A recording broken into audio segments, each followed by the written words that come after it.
네, 반갑습니다. 브릿지바이오 이정규 대표입니다. 브릿지바이오 주주배정 유상증자를 마치고 여러분들에게 그동안의 경과들을 말씀드리겠습니다. 진행되었던 사항을 상세히 설명드리면서 이 과제의 가능성들을 여러분들에게 드리고자 합니다. 화면을 통해서 여러분들에게 설명드리도록 하겠습니다. 네, 일반 면책 조항은 여러분들께서 참고를 해주시기 바랍니다. 유상증자 및 무상증자를 모두 완료했습니다. 주주 여러분들께서 많이 도와주셔서 금번 주주 배정 유상증자와 무상증자를 잘 마무리할 수 있었습니다. 성원과 협력에 대단히 감사드립니다. 특별히 구주주 배정 청약률이 105%로 모든 절차가 아주 신속하고 간결하게 마무리될 수 있었습니다. 앞으로 BBT 877, BBT 207과 같은 혁신 신약 개발 및 사업 개발을 통하여 기업 가치가 제고되도록 최선을 다하겠습니다. 현재 파이프라인을 말씀드리겠습니다. 전과 크게 달라 보이지는 않습니다만 BBT 877과 207이 그 사이 과제 진행이 꽤 되어서 여러분들에게 좀 더 자세히 말씀드리겠습니다. 현재 저희 과제는 특발성 폐섬유증 치료제 3개 과제, 그리고 항암제 과제, 그리고 궤양성 대장염 과제가 진행이 되어 있고 폐 중심의 과제 구성이 되어 있습니다. 오늘은 특발성 폐섬유증 BBT 877과 항암제 BBT 207에 대해서 자세히 말씀드리겠습니다. 두 과제의 제품 경쟁력을 우선 간단하게 정리를 해서 표시를 했습니다. 먼저 BBT 207은 비소세포성 폐암 표준약제, 현재는 3세대 약물 렉나자와 테그리소를 말합니다. 이 표준약제가 사용된 이후 나오는 돌연변이에 대해서 2차 약제로 사용하는 것으로 저희는 계획하고 있습니다. 표적 시장은 아직 시장 자료가 자체적으로 나와 있진 않지만 예상하는 시장은 20억 불 내지 30억 불, 즉 하나로 2.5조에서 4조 정도 되는 아주 크지도 않고 아주 작지도 않은 시장을 표적 시장으로 생각하고 있습니다. 현재 미충족 의료 수요는 3세대 EGFR TKI, 즉 렉나자와 타그리소의 내성이 생긴 그 돌연변이들을 타겟으로 하고 있습니다. 제품의 차별성은 이 C797S 돌연변이를 가지고 있는 2중 또는 3중 돌연변이뿐만 아니고 표준약제를 장기간 사용하면서 증가하는 종양 이질성을 극복하는 물성을 가지고 있습니다. 현재 한국과 미국에서 IND 승인을 받았고 한국에서 용량 상승의 초기 부분을 진행을 하고 있고 현재 약효 신호 용량의 근접함에 따라 주의 깊게 약효와 안전성을 확인하고 있습니다. 한편 BBT 877은 특발성 폐섬유증에서 1차 약제, 즉 표준약제와 함께 쓰는 약물로 이 표적 시장이 15조 혹은 그 이상으로 생각하고 있습니다. 시장의 규모를 생각할 때는 글로벌 멀티플 블록버스터가 될 것으로 생각하고 있고요. 이 질환에서의 미충족 의료 수요는 안전성이 좀 부족합니다. 그래서 현재 표준약제들은 초기 환자들의 사용을 하지 못하고 있는데 저희 약물은 안전성이 우수할 것으로 판단이 되어서 초기 환자들에도 사용할 수 있을 것으로 예상을 하고 있습니다. 또한 아직은 가능성이지만 이 폐활량의 유지 혹은 회복까지 노려볼 수 있는 아주 우수한 약효를 보여주고 있습니다.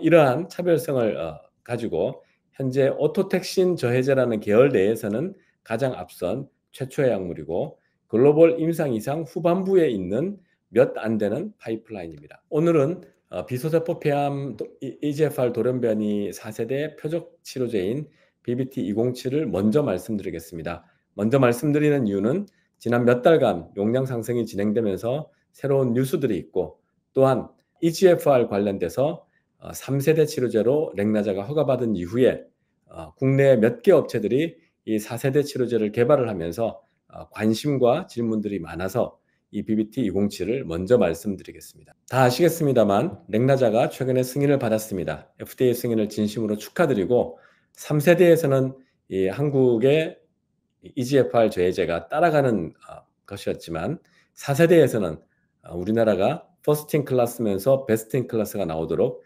최선을 다하겠습니다. 이 슬라이드는 저희가 참으로 이제 뼈아픈 경험을 하면서 배운 교훈들을 여러분들에게 공유를 하면서 저희가 왜 207을 개발을 하는지를 다시 확인을 하고자 합니다.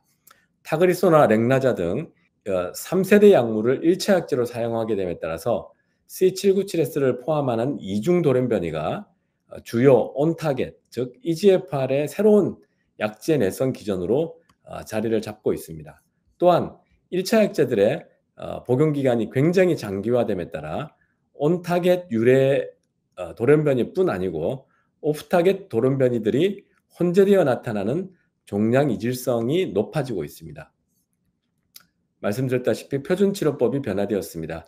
19년도 전까지만 하더라도 이 3세대 약물을 2차 약제로 사용하면서 생기는 3중 돌연변이가 주 약제 내성 기전이 되었다면 2019년 이후 활발하게 사용되어서 현재는 표준치료법으로 인정받고 있는 타그리소나 레이저틴립의 1차 약제 사용으로 인해서 이 자연적인 돌연변이와 이 C797S 두 가지를 가지고 있는 이중 돌연변이가 온타겟 약제 내성의 주요 기전으로 자리 잡고 있습니다. 또한 말씀드렸다시피 이 3세대 약물들을 1차 약제로 아주 오랜 기간 사용을 하게 되어 있습니다. 타그리소만 하더라도 기본적인 생존율의 평균값이 38개월, 즉 3년을 넘고 있습니다. 이에 따라서 오랫동안 사용하면서 당연히 EGFR에 여러 가지 새로운 돌연변이들이 생깁니다. 즉 저희가 타겟으로 하고 있는 SC797S 이런 것들이 생기면서 동시에 그 종양 내에 EGFR이 아닌 다른 단백질들의 돌연변이 혹은 발현 증가 등으로 인해서 이 내성이 생기는 메커니즘들이 확인이 되고 있습니다.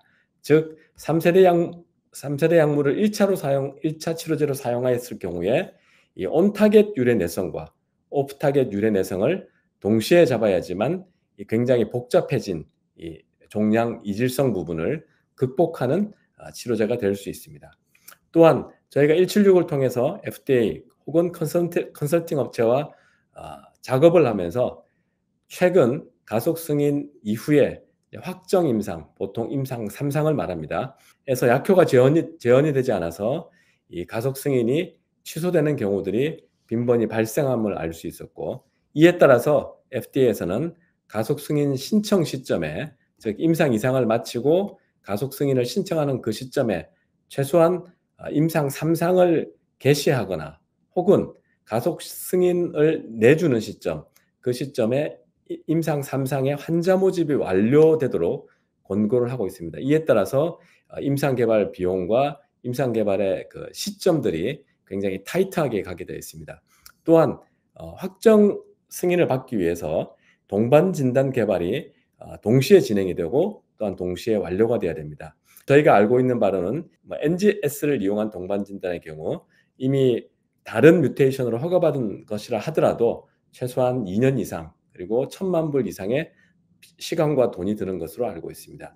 그 다음에 FDA에서 최근에는 이 항암제를 부작용이 최소화하면서 약효를 나타내는 최적의 용량을 찾는 일을 이 제약 회사에게 좀 더 면밀하게 하도록 요구를 하고 있습니다. 보통 프로젝트 옵티머스라고 옵티멈 도즈를 찾도록 하는 그런 FDA 요구 사항인데요. 이에 따라서 임상 1상과 2상 그리고 3상의 설계를 조심스럽게 해야 된다는 것을 저희가 배우게 되었습니다. 즉 표준치료법이 바뀜에 따라 그동안 BBT 176으로 이 3중 돌연변이를 잡으려고 했던 저의 전략을 바꿔서 2중 돌연변이를 잡는 것을 주력으로 하면서 동시에 이 표준치료제의 장기간 사용으로 인해서 생기는 온타겟뿐 아니고 오프타겟에서의 내성 기작들도 동시에 잡아야 된다 하는 것을 저희가 알게 되었고 또한 가속 승인을 위해서 준비를 잘해야 된다는 것을 저희가 알게 되었습니다. 이러한 교훈을 가지고 BBT 207을 176 대신 개발하는 것에 대해서 왜 저희가 이렇게 결정했는지 다시 말씀을 드리면 BBT 207은 온타겟 유래 C797S 돌연변이와 함께 이 장기간 표준작제 사용으로 인한 증가된 오프타겟 내성에 대해서도 대처할 수 있도록 하는 그러한 약물입니다. 또한 이 제한된 저희의 자원을 집중하기 위해서 우선 2차 치료제로 개발하는 것에 집중을 하고 있습니다. 2019년 나온 논문에 의하면 타그리소를 장기간 사용한 이후에 내성을 나타내는데 이 1차 약제로 사용했을 때 나오는 여러 가지 내성들을 보실 수 있습니다. 그중에서 굉장히 일부분만이 타그리소나 레이저티닙의 타겟인 EGFR 단백질의 새로운 돌연변이로 인해서 약제내성이 유리하고 있습니다. 그 외에 이 유전자 발현이 증가, 즉 EGFR이 아닌 다른 유전자들의 발현이 증가하는 경우들이 있습니다. 대표적인 게 cMET로 알려져 있는 MET 앰플리피케이션입니다. 또한 HER2도 과발현이 되고 있고요. 이것과 함께 전혀 상관없는 다른 유전자가 퓨전 융합 단백질을 만드는 경우들이 있습니다. 알크나 레트, 비라프와 같은 이런 단백질들이 이 타그리소 혹은 레이저티닙을 오래 쓰게 되면서 이 말짱하게 있던 단백질들이 아예 융합 단백질을 만들면서 이 돌연변이를 일으키고 그로 인해서 내성을 나타내는 것들로 알려져 있습니다. 그래서 207은 이 온타겟, 즉 EGFR의 새로운 돌연변이에 대해서도 약효가 굉장히 좋습니다. 동시에 타그리소와 비견에서도 T790M을 가지고 있는 이중 돌연변이에도 잘 듣고 있습니다. 또한 자연적인 바람 돌연변이에서도 상당히 좋은 효과를 보여주고 있습니다.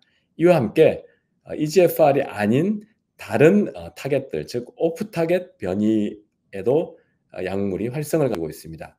맷 증폭이나 허투 증폭, ALK 융합 단백질, RET 융합 단백질, NTRK 융합 단백질들에 대해서도 207이 굉장히 우수한 저해능을 가지고 있음을 확인하였고, 이러한 것을 종합해서 207을 2차 약제로 개발하는 것이 적절하다고 판단이 되었습니다. 동일한 프로토콜로 동시에 한국과 미국의 IND 제출을 했고, 한국과 미국 이 승인기관의 여러 가지 접촉을 통해서 IND 승인을 받았습니다. 그리고 비용 효율성을 위해서 용량 상승의 초기 단계에는 한국 세계기관만 참여시켜서 진행을 하고 있습니다. 예상 유효 용량이 도달하면서 제가 면밀하게 모니터링을 진행을 하고 있고, 현재 진행하고 있는 용량 4 혹은 그 다음 단계인 용량 5에서 약효가 확인될 것으로 기대를 하고 있습니다. 현재까지 마친 용량 3까지의 데이터를 보면 용량 제한 독성, 소위 DLT라고 하는 용량 제한 독성이 전혀 없고, 10명의 환자 중에서 3명의 환자에서 안정병변을 보이고 있습니다. 이에 따라 3명의 환자는 지속적으로 BBT-207을 투여를 받고 있습니다. 말씀드렸다시피 용량 1에 3명, 2에 4명, 3에 3명을 모집을 했고, DLT 평가를 위한 기간을 다 마쳤습니다. 그리고 용량 1에서 2, 2에서 3, 그리고 3에서 4로 변할 동안은 각각 용량을 100%씩 올려서 신속하게 올리는 프로토콜로 한국과 미국에서 허가를 받았습니다. 현재는 용량 5에 5명의 환자가 동시에 들어와서 약물을 투여를 하고 있습니다. 만일 용량 4에서 약효가 확인이 되면 저희는 용량 5에서부터 미국 사이트들을 참여시켜서 한국과 미국 글로벌 임상으로 확장해서 진행을 할 예정입니다. 경쟁 상황을 보면 작년, 재작년까지만 해도 이 EGFR 4세대에 대해 굉장히 많은 회사들이 진행을 하고 있다가 저희가 여러 가지 루트를 통해서 확인된 바로는 상당히 많은 회사들이 중간에 포기를 하고, 현재는 임상 이상의 이제 블랙 다이아몬드의 BDTX-1535가 2차 및 1차 약제로 개발하고 있습니다. 참고로 여기서 말하는 1차 약제는 타그리소를 대체하는 것이 아니고 타그리소가 약효가 없다고 알려져 있는 L858R 뮤테이션과 넌 클래시컬 뮤테이션을 가지고 있는 환자들에 국한되어 있습니다. 여기는 여러분들이 1차 약제를 하더라도 타그리소에 안 듣는 환자들에 대한 것임을 확인할 수 있습니다.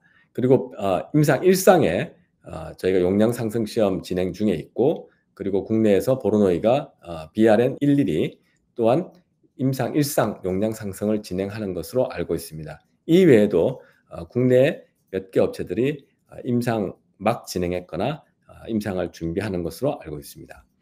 현재까지 진행했던 세계 용량 1, 2, 3에 대해서 좀 더 자세히 설명을 드리면, 말씀드렸다시피 용량 제한 독성은 확인할 수가 없었고 3명의 환자가 안정병변으로 진행이 되고 있습니다. 예상 혈액 용량이 가까워짐에 따라서 약효 신호와 독성 신호를 아주 면밀하게 관찰을 하고 있고, 진행이 잘 되면 내년 상반기에 임상 1B를 시작할 수 있을 것으로 생각하고 있습니다. 1B에서는 용량 상승을 멈추고 약효를 나타낼 것 같은 2개 용량 정도를 골라서 환자들을 모집을 하고 그 2개 용량 중에서 최종적으로 임상 이상 권고 용량을 결정을 해서 임상 이상으로 넘어가게 되는 그러한 임상입니다. 용량 1에서는 총 3명의 환자들이 모집이 되었고 각각의 돌연변이들을 표시를 하고 있습니다. 용량 2에서 환자 1명이 현재 26주까지 투여를 하고 있고요. 이 환자는 뇌 전이가 이미 일어난 환자입니다. 그리고 용량 3에서 2명의 환자들이 약 12주 정도 안정적으로 약물을 투여를 하고 있고 조만간에 다음 한 번 더 CT 촬영을 해서 이 질환의 진행 정도를 확인할 예정입니다. 향후 개발 계획은 올해 9월 9월 말 정도 되겠는데요. 용량 4에 대한 안전성 평가를 진행을 하고 그에 맞춰서 다음 용량을 올릴 예정입니다. 다음 용량을 올릴 때는 아마도 미국도 참여를 해서 임상을 진행할 것 같습니다. 그리고 내년 중에 임상 1B를 개시를 하고 아마 임상 2상은 2026년 언제쯤이 될 것 같습니다. 요약을 드리면 BBT 176을 개발하면서 얻었던 여러 가지 교훈과 인사이트들을 되새기면서 초기부터 한국과 미국 식약처와 FDA에 IND를 신청해서 두 규제기관의 피드백을 면밀하게 검토를 하고 받아서 승인을 받은 이후에 진행을 하고 있습니다. 특히 항암제는 초기부터 이 규제기관과의 긴밀한 협의가 굉장히 중요하다는 것을 저희는 거듭거듭 확인하고 있습니다. 표준약제, 즉 3세대 약물의 장기간의 사용으로 인해서 증가되는 종양 이질성, 즉 EGFR 온타겟 뮤테이션과 EGFR이 아닌 다른 단백질의 오프타겟 뮤테이션들을 극복할 수 있는 2차 약제로 BBT-207은 개발되고 있습니다. 여러분들 다 알다시피 국내 다수 업체들이 4세대 EGFR 저해제를 개발 중에 있습니다. 이러한 그 국내 경쟁은 저희가 가장 먼저 글로벌 임상을 시작했던 회사 입장으로서는 굉장히 반갑고 동시에 회사마다 개발의 전략들이 조금씩 다르기 때문에 그중에서 잘 개발이 되어서 4세대에서는 대한민국의 약물이 세계에서 처음이면서 가장 좋은 약물로 선도할 수 있는 그런 기회가 되었으면 좋겠습니다. 특발성 폐섬유증 치료제에 대해서 말씀을 드리겠습니다. 대부분의 슬라이드는 BBT-877에 대한 것이고 내년 임상 이상 진입을 목표로 현재 샘플을 준비하고 있는 BBT-301에 대해서도 간단하게 한 장으로 설명을 드리겠습니다. 특발성 폐섬유증은 호흡기 질환의 일종으로 이 폐섬유증이라는 넓은 범위의 질환 중에 일부 질환입니다. 이 폐질환은 폐기도와 관련되어 있는 질환들, 즉 천식이나 혹은 COPD와 같은 질환이 있고요. 그리고 폐 주변을 감싸고 있는 이 순환계, 즉 혈관과 관련되어 있는 질환들, 대표적으로 고혈압, 폐고혈압입니다. 이런 것들이 있고 폐 조직, 즉 폐포와 관련된 질환들이 있는데 특발성 폐섬유증은 이 폐 조직과 관련되어 있는 질환입니다. 특발성 폐섬유증의 질환을 좀 더 자세히 보시면 이 폐포 주변에 콜라겐이 과다하게 분비되면서 이 간질, 이 폐포와 바로 밑에 있는 모세혈관을 구분하고 있는 두께 0.1mm 정도의 아주 얇은 이 부위를 저희는 간질이라고 합니다. 이 간질 부위가 섬유화되면서 이 폐활량이 연간 200ml 혹은 그 이상으로 급격하게 줄어드는 중증 질환입니다. 주로 고령층에서 고령층과 남성에서 발생하고 진단받은 이후에 평균 수명이 3년 내지 5년밖에 되지 않는 아주 중증 질환입니다. 보시다시피 폐 말단에 이렇게 폐포들이 있고 그 폐포들 주위를 혈관이 둘러싸고 있습니다. 즉 이 기관 세지 주변에 이 폐포들이 있고 폐포들 주변을 이렇게 혈관들이 둘러싸고 있습니다. 이 폐포와 혈관을 구분짓는 아주 좁은 공간을 간질이라고 하는데 이 얇은 간질을 통해서 산소와 이산화탄소가 교환을 하면서 저희 몸에서 호흡의 기능을 하고 있습니다. 어떤 이유에서인지는 모르지만 이 부위에 섬유화가 진행이 되면서 이 간질 부위가 두꺼워지고 그리고 딱딱해지면서 이 호흡 기능들이 떨어지는 것을 저희는 특발성 폐섬유증이라고 합니다. 말씀드린 대로 치료받지 못했을 경우에는 연간 200ml 이상의 호흡량이 감소를 하고, 이에 따라 거동이 불편해지면서 삶의 질이 급격하게 악화되고 진단 이후에 사망까지 이르는 시간이 3에서 5년밖에 되지 않는 상당히 중증 질환이어서, 현재 허가받은 약물들의 가격이 거의 항암제 가격, 즉 1년에 한 1억 5천 정도 되는 약가를 형성을 하고 있습니다. 환자들의 발병률과 시장 규모, 그리고 현재 앞으로의 기회를 간단하게 말씀을 드리면, 특발성 폐섬유증은 전 세계적으로 한 70만 명, 그러니까 미국 기준으로 한 14만 명 있는 희귀 질환입니다. 현재 허가받은 표준약제는 베링거 인겔라임이 팔고 있는 오페브, 그리고 로슈가 팔고 있는 에스브리엣이 있으며, 이 두 약물은 노력형 폐활량의 감소를 50% 정도 지연시켜주는 약효를 가지고 있습니다. 또한 약물의 내성의 이슈가 있어서 중등증에서 중증에만 허가를 받고 있어서, 초기 환자나 기존 표준약제의 이제 불응 환자 등 한 70%의 환자들이 별다른 치료 옵션이 없는 질환입니다. 현재 시장은 41억 불, 즉 한 5조를 조금 더 넘고 있고요. 안전성과 약효가 개선된 약물이 나온다면 117억 불 혹은 그 이상까지도 노려보고 있는 성장 시장으로 인식이 되고 있습니다. 말씀드렸듯이 발병률, 미국 환자, 표준약제들은 참고하시고요. 표준약제 중에 오페브의 임상 3상에서의 결과들을 여러분들에게 말씀을 드립니다. 임상에서 총 52주, 즉 1년 동안 약물을 먹이는데, 이 위약군, 약을 먹지 않는 군에서는 이 52주 동안 약 200ml의 이 폐활량이 감소를 하게 됩니다. 근데 약을 먹게 되면 100ml 정도로 감소해서 이 지연을 50% 정도 늦춰주는 그런 효과를 보이고 있습니다. 말씀드렸다시피 표준약제들의 제한된 약효와 내성 이슈로 인해서 약효가 훨씬 좋아지고, 그리고 약물의 내성이 훨씬 개선된다면 향후에는 117억 불 아니고 그 이상도 시장이 커질 수 있을 것으로 전문가들은 이야기를 하고 있습니다. 이 1세대 표준약제를 대체할 혹은 거기에 추가될 2세대 치료제들을 여러 가지 나와 임상 개발 중인데, 가장 주목받고 있는 베링거 인겔하임의 BI-101-5550의 경우 노력형 폐활량 감소를 멈춰줄 가능성이 있는 것으로 임상 이상 3개월 동안의 임상에서 확인되었습니다만, 논문에 의하면 약물 이상 반응으로 인한 임상 중단율이 꽤 높아서 안전성을 우려를 하고 있는 그런 상황입니다. BBT-877은 안전성 개선과 함께 약효 개선을 동시에 노리고 있습니다. 여기서 보시면 베링거 인겔하임의 약물은 임상 이상 데이터를 보면 NEJM에 발표된 내용인데요.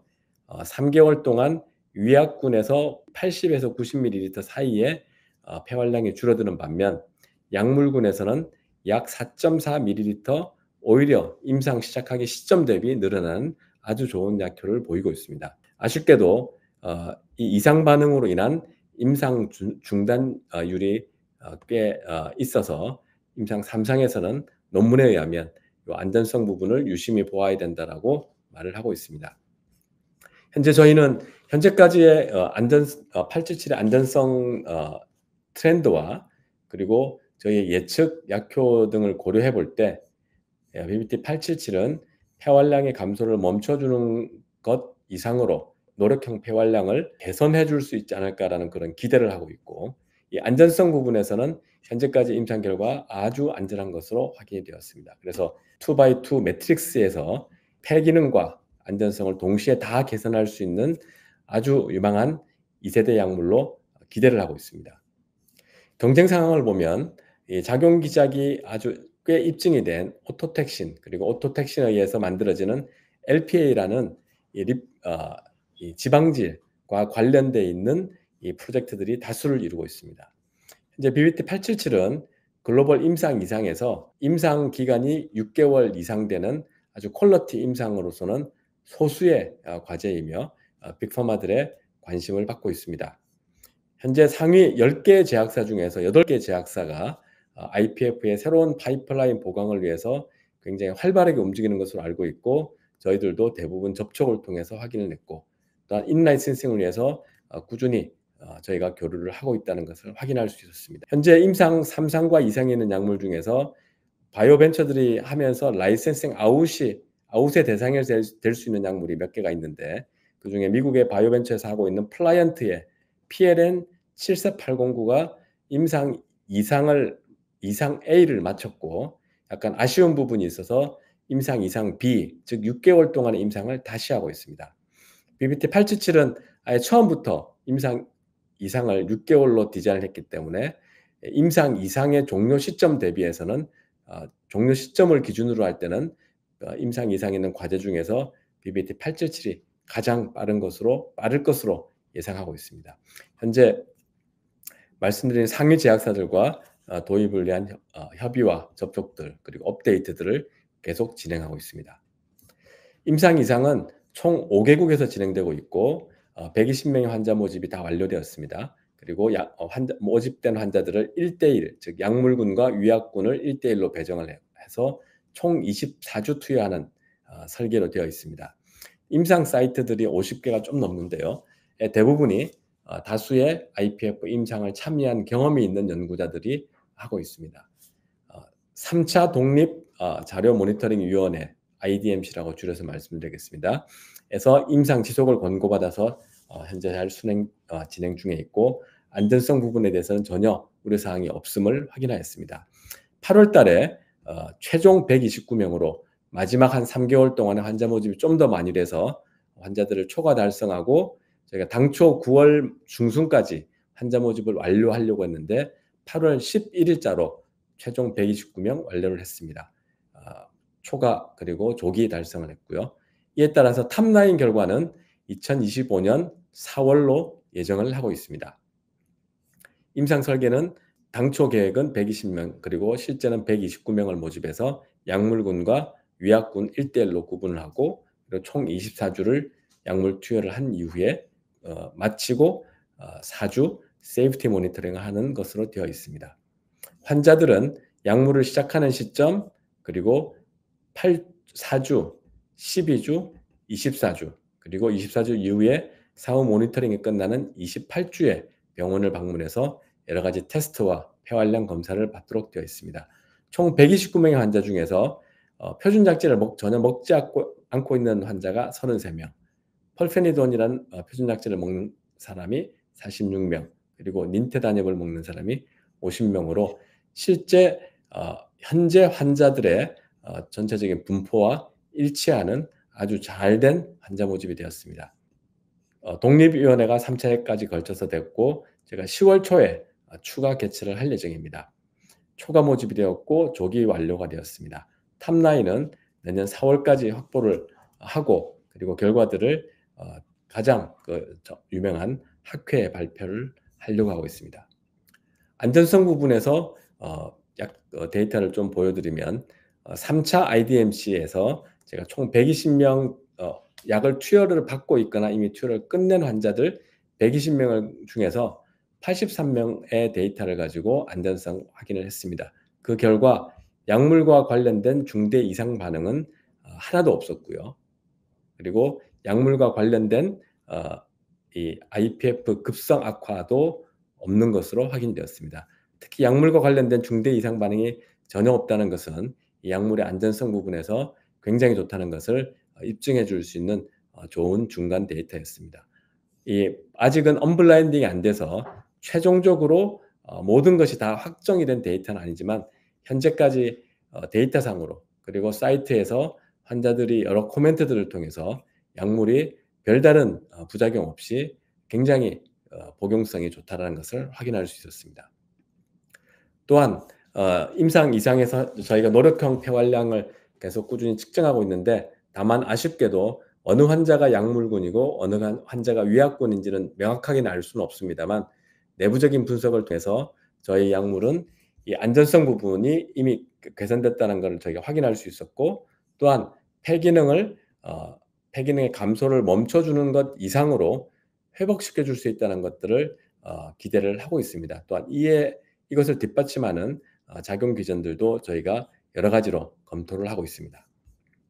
이와 함께 이 877은 이 폐 부분에서만 아니고 다른 부위에서의 이 섬유증을 막아주고, 또한 알려져 있기는 여러 항암제에서 부작용 혹은 내성으로 나오는 그 원인이 오토톡신의 과다 발현이라는 것들이 알려져 있어서 이미 대동맥 심장판막 협착증에 대해서도 논문을 통해서 동물 약효를 다 확인한 상태에 있고, 난소암 그리고 비소세포 폐암에서의 면역 항암제 내성 부분에 대한 것도 저희가 데이터를 만들어내고 있습니다.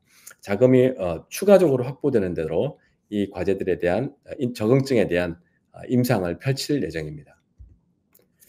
이와 함께 내년 하반기에 미국과 한국의 IND를 목표로 하고 있는 BBT301에 대해서 말씀드리겠습니다.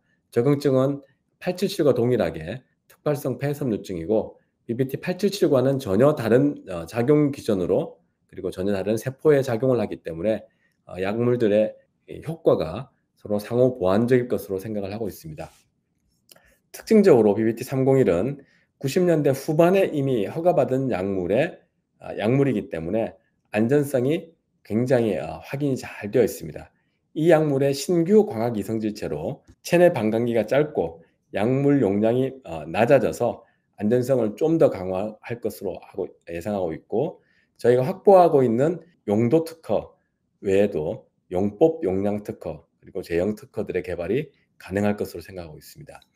BBT301은 이 작용하고 있는 단백질은 좀 다릅니다만 최종적인 결과는 BI101550, 즉 PDE4B 저해제와 상당히 유사합니다. 그래서 결국 이 세포 안에 있는 사이클릭 AMP라는 이 물질의 이 농도를 증가시켜 줌으로써 항염 그리고 항섬유화 작용을 하고 있습니다.